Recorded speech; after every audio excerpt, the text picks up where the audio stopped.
Hello everyone, नमस्कार दोस्तों। और आज हम मैथ का टॉपिक्स स्टार्ट करने वाले हैं दोस्तों। और मैथ के टॉपिक्स में आज हम समझेंगे दोस्तों वास्तविक संख्या दोस्तों।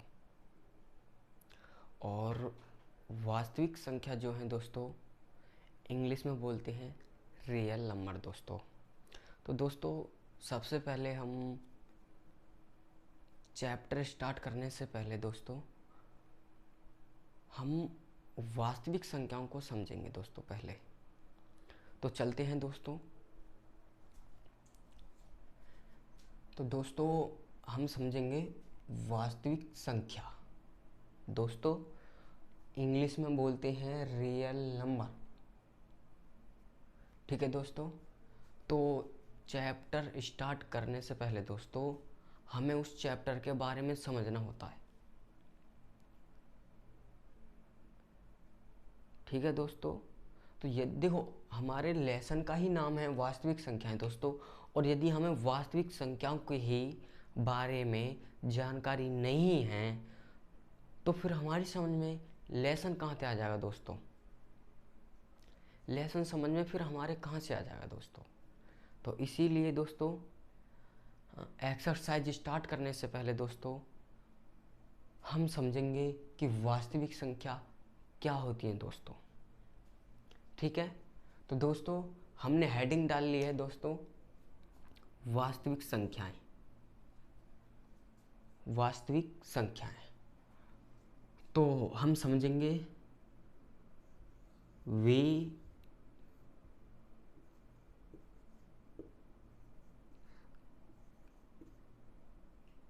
संख्या, ध्यान से समझना है दोस्तों, वे संख्या जो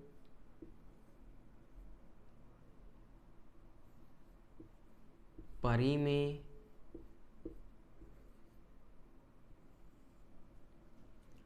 और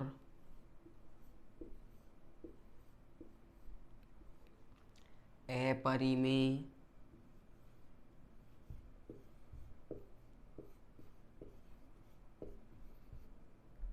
दोस्तों ध्यान से समझना है, वे संख्या जो परिमेय और अपरिमेय संख्या से मिलकर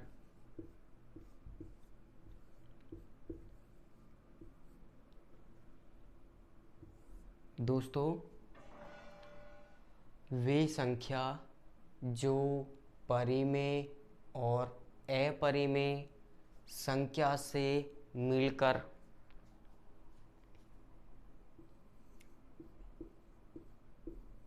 बनती हैं दोस्तों, मिलकर के बनती हैं,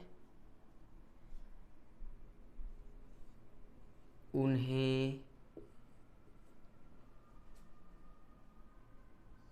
वे वास्तविक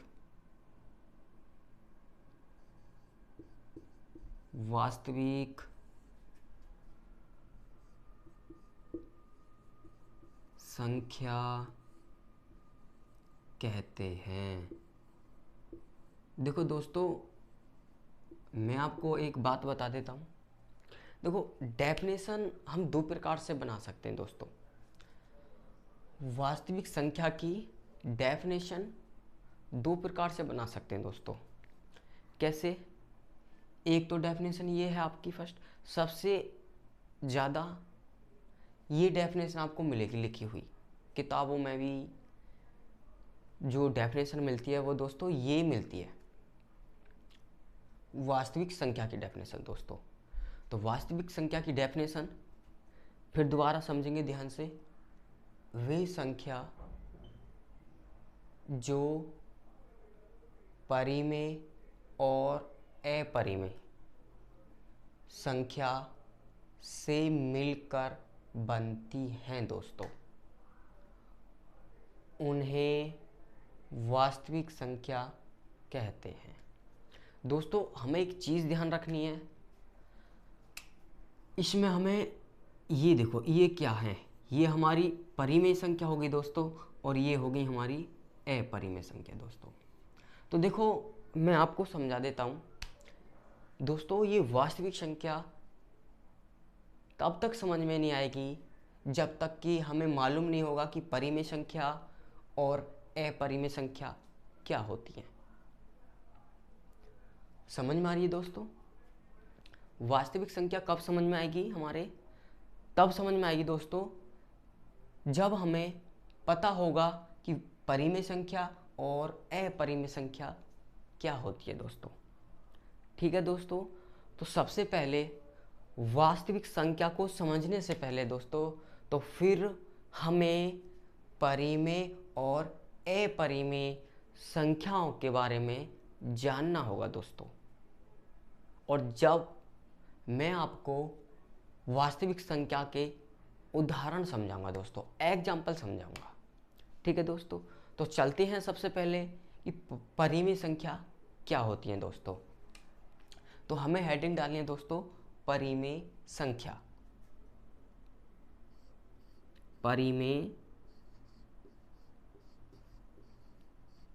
परिमेय संख्या दोस्तों। देखो हम परिमेय संख्या क्यों समझ रहे हैं दोस्तों, ये बहुत इम्पोर्टेंट चीज़ है संख्या।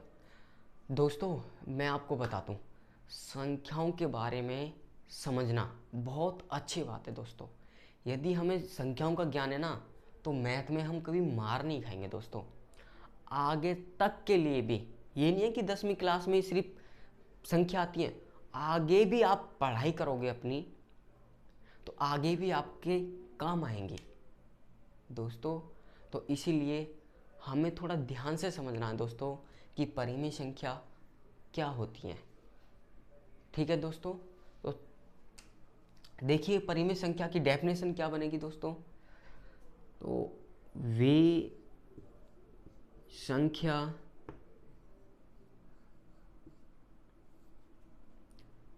जो P/Q के रूप में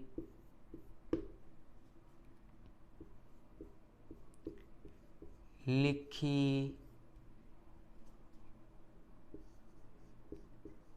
जाती हैं उन्हें परिमेय संख्या कहते हैं। एक मिनट रुको दोस्तों, बहुत ध्यान से समझना, डेफिनेशन बहुत ध्यान से।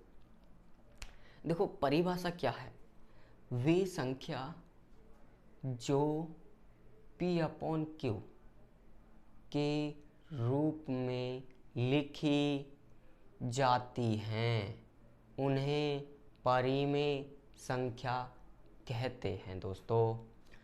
तो P/Q का मतलब है दोस्तों जो संख्या बट्टे में लिखी जाती है दोस्तों, जो संख्या आपकी बट्टे में लिखी जाती है वही हमारी परिमेय संख्या कहलाई जाती है दोस्तों। ठीक दोस्तों, तो अब एग्जाम्पल देखते हैं, उदाहरण।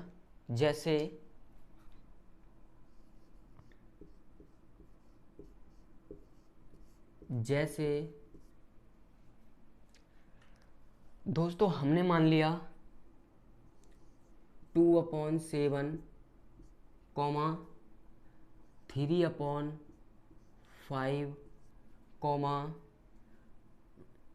2/8 दोस्तों, ये हमारी परिमेय संख्या हैं दोस्तों। ठीक है दोस्तों, और हमें माइनस में भी मिलती है, हमें परिमेय संख्या जो है माइनस में भी मिल सकती हैं दोस्तों। ऐसा नहीं है कि सभी प्लस में रहेंगी दोस्तों, हमें माइनस में भी मिल सकती हैं। माइनस के 7/5 दोस्तों माइनस में भी मिल सकती है, और प्लस में भी मिल सकती है। परिमेय संख्या हमारी धनात्मक भी होती हैं दोस्तों और ऋणात्मक भी होती हैं। ऋणात्मक का मतलब माइनस दोस्तों और धनात्मक का मतलब प्लस वाली वैल्यू दोस्तों। बात समझ में आ रही है? बहुत ध्यान से एक एक चीज़ आपकी समझ में आएगी, एक एक चीज़ समझ में आएगी आपको दोस्तों। आप बेफिक्र रहिए, बस वीडियो को ध्यान से देखिए और चीज़ों को समझिए दोस्तों। हमारी और भी बन सकती हैं ऐसी, और भी बन सकती हैं आगे। ठीक है दोस्तों, ये डॉट डॉट का मतलब ये है कि हमारी परिमेय संख्या हम और भी लिख सकते हैं। तो दोस्तों लेकिन एक चीज़ आपको याद रखनी है दोस्तों, लेकिन एक बात आपको याद रखनी है,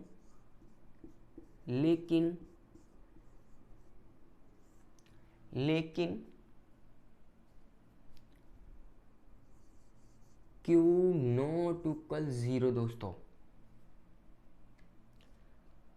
Q नॉट इक्वल 0। तो दोस्तों इसका मतलब ये है Q के स्थान पर 0 नहीं होनी चाहिए। दोस्तों एक बार और ध्यान से सुनिए, इस Q नॉट इक्वल का मतलब है Q के स्थान पर 0 नहीं होनी चाहिए दोस्तों। बात समझ में आई है दोस्तों? कैसे? आप बोलोगे सर कैसे? देखो मैं आपको बता देता हूँ। जो ये अंश वाली संख्या जो है दोस्तों वो तो p होता है हमारा, अंश वाली संख्या p दोस्तों, और हर वाली संख्या जो है दोस्तों हमारी वो होती है q दोस्तों। यदि नीचे आपकी 0 आ जाती है, हर वाली जो संख्या वो 0 होती है, तो वो हमारी परिमेय संख्या दोस्तों नहीं कहलाई जाएगी। बात समझ में आ रही है दोस्तों? बहुत ध्यान से समझिए, एक एक पॉइंट आपको समझाया जाएगा दोस्तों। तो आप इतना समझिए, एग्जाम्पल देख लो। जैसे मैं आपको बता दूं दोस्तों 1/0, ठीक है दोस्तों। आपसे कोई भी पूछे क्या 1/0 परिमेय संख्या है, तो दोस्तों आप क्या जवाब दोगे? नहीं सर, 1/0 परिमेय संख्या नहीं है। तो आपका ये सही माना जाएगा दोस्तों। इसी का मतलब यही होता है, Q नॉट इक्वल 0 का मतलब यही है दोस्तों कि Q के स्थान पर 0 नहीं होनी चाहिए दोस्तों, नीचे 0 नहीं होनी चाहिए दोस्तों, ऊपर 0 हो, ऊपर 0 आ जाए कोई प्रॉब्लम नहीं है दोस्तों, वो हमारी परिमेय संख्या कहलाई जाएगी। यदि ऊपर 0 है तो वो परिमेय संख्या है दोस्तों। लेकिन नीचे 0 आती है तो वो परिमेय संख्या आपकी नहीं होगी दोस्तों। बात समझ में आई है? बिल्कुल दोस्तों, आपको यही तो चीजें आपको ध्यान से समझना है। मैं आपको एक बात बता दूं दोस्तों, हर टीचर एक सा नहीं होता दोस्तों, ठीक है? बिल्कुल आप वीडियो को ध्यान से देखते रहिए और ध्यान से समझिए, कामयाबी आपको बहुत बढ़िया मिलेगी दोस्तों। बोर्ड में नंबर बहुत अच्छे आएंगे दोस्तों, और कंपटीशन में आप सबसे आगे भी रहोगे दोस्तों। बात समझ में आ रही है दोस्तों? कंपटीशन में आप सबसे आगे रहोगे क्योंकि आपको नॉलेज रहेगी, इन संख्याओं के बारे में आपको पता होगा, तो दोस्तों आप कंपटीशन में भी आगे रहोगे। और दोस्तों टेस्टों में भी आपके नंबर अच्छे आएंगे दोस्तों, क्योंकि आपको तो जानकारी होगी हर चीज़ की, ठीक है दोस्तों। तो ये हमारी होगी परिमेय संख्या दोस्तों। तो देखो हमने परिमेय संख्याओं के बारे में जान लिया दोस्तों, अब जानेंगे अपरिमेय संख्याओं के बारे में दोस्तों, और तब मैं आपको बताऊंगा दोस्तों कि वास्तविक संख्या क्या होती है दोस्तों। बात समझ में आई? तो दोस्तों वीडियो को सब्सक्राइब और दोस्तों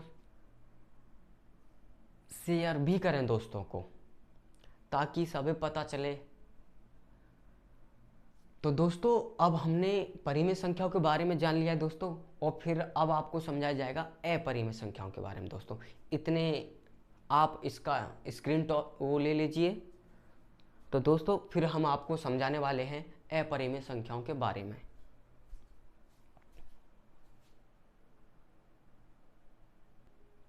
देखो दोस्तों, परिमेय संख्याओं के बारे में हमने जान लिया दोस्तों। अब समझेंगे अपरिमेय संख्या। दोस्तों, अब हमें समझना है कि अपरिमेय संख्या हमारी क्या होती है दोस्तों। अब हमें हेडिंग डाली है दोस्तों, अपरिमेय संख्या।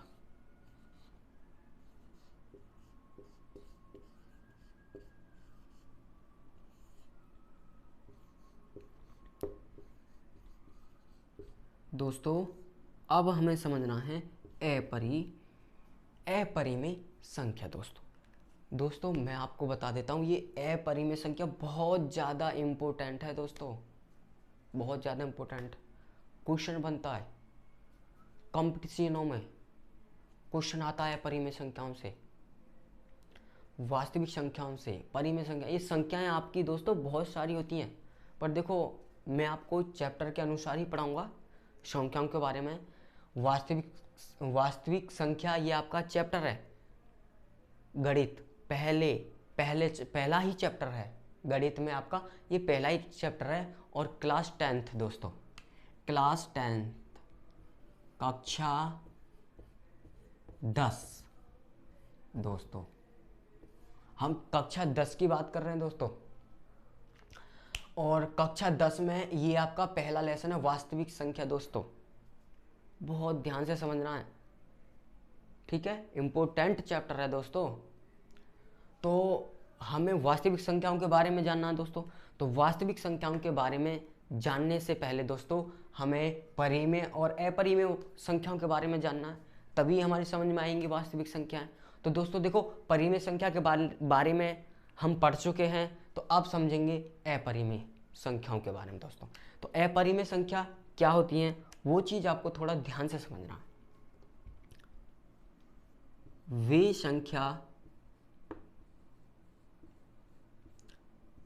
वे संख्या जो P/Q के रूप में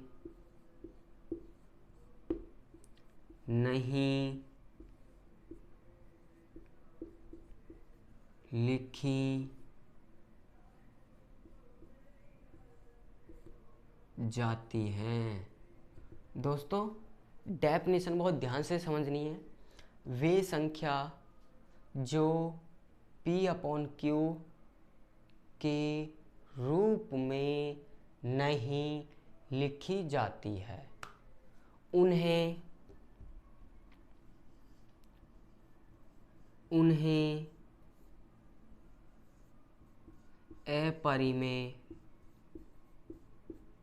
अपरिमेय संख्या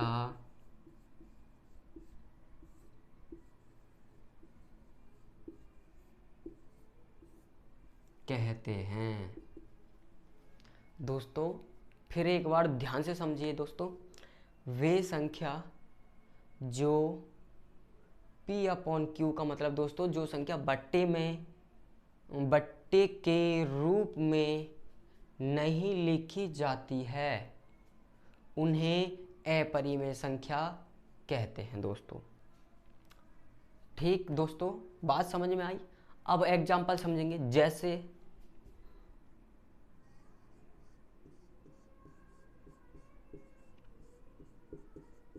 जैसे दोस्तों हमने मान लिया दोस्तों √2, √3, √5,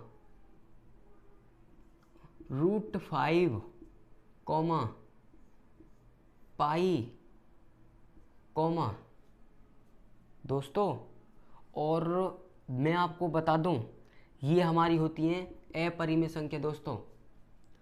और डॉट डॉट डॉट आगे और भी बन सकती हैं दोस्तों, ठीक है। इस डॉट डॉट का मतलब है दोस्तों आगे और भी बन सकती हैं, ये हमारी अपरिमेय संख्या बनती हैं दोस्तों, ठीक है। लेकिन आपको एक चीज ध्यान रखनी है दोस्तों, लेकिन एक बात आपको ध्यान रखनी है। अब मैं एक और संख्या लेता हूं दोस्तों, मैंने ले लिया √4 दोस्तों, √4 ले लिया। अब मैं आपसे पूछूं, √4 हमारी अपरिमेय संख्या है? तो दोस्तों आप तो बोल दोगे कि बिल्कुल सर ये तो अपरिमेय संख्या बनेगी, क्योंकि ये भी रूट में लिख रही है सब, तो ये भी रूट में लिख रही है। दोस्तों यही बात हमें समझनी है। √4 हमारी अपरिमेय संख्या नहीं है दोस्तों। √4 दोस्तों, √4 हमारी अपरिमेय संख्या नहीं है दोस्तों। अब बोलोगे कि सर कैसे? देखो कैसे, ये √4 ये 2 का वर्ग है दोस्तों। √4 ये 2 का है। कैसे 2 का बनेगा दोस्तों? तो ध्यान से समझना है। इस 4 को दोस्तों हम लिख सकते हैं 2 गुणा 2। और दोस्तों रूट में जोड़ा बन गया है, तो ये जोड़ा बनने पर, दो संख्याओं का सेम जोड़ा बनने पर दोस्तों, तो वो हमारी रूट से बाहर निकल आती है दोस्तों। तो 2 हमारी बाहर आ जाएगी, तो दोस्तों रूट के अंदर बचा 1। तो दोस्तों √1 आपका 1 ही होता है। तो अब आपका बचा दोस्तों 2 गुणा 1। तो 2 की गुणा 1 में करोगे दोस्तों, तो ये आपका हो जाएगा 2। तो इसलिए हम बोलते हैं ये 2 हमारा अपरिमेय संख्या नहीं है दोस्तों। जिसे आप √4 समझ रहे थे, वो हमारा 2 है दोस्तों, 2। बात समझ में आ रही है दोस्तों? बिल्कुल यही चीज आपको ध्यान से समझनी है दोस्तों। ठीक है दोस्तों, तो अब ये जो आपका 2 बन गया है, ये परिमेय संख्या में जाएगा दोस्तों। कहाँ जाएगा दोस्तों? ये हमारी परिमेय संख्या में जाएगा दोस्तों। ये हमारा 2 अपरिमेय संख्या नहीं है दोस्तों। तो ये चीज़ भी आपको ध्यान रखनी है दोस्तों। रूट के अंदर ये चीज़ भी आपको ध्यान रखनी है, जिस संख्या का सेम संख्या का जोड़ा बन जाए तो वो हमारी अपरिमेय संख्या नहीं बनेगी दोस्तों। तो दोस्तों आपकी समझ में आया होगा दोस्तों। और बस मैं तो एक ही बात बोलना चाहूँगा दोस्तों, हमारे चैनल को सब्सक्राइब और दोस्तों में शेयर करें। और दोस्तों अब मिलेंगे नेक्स्ट अगली वीडियो में दोस्तों।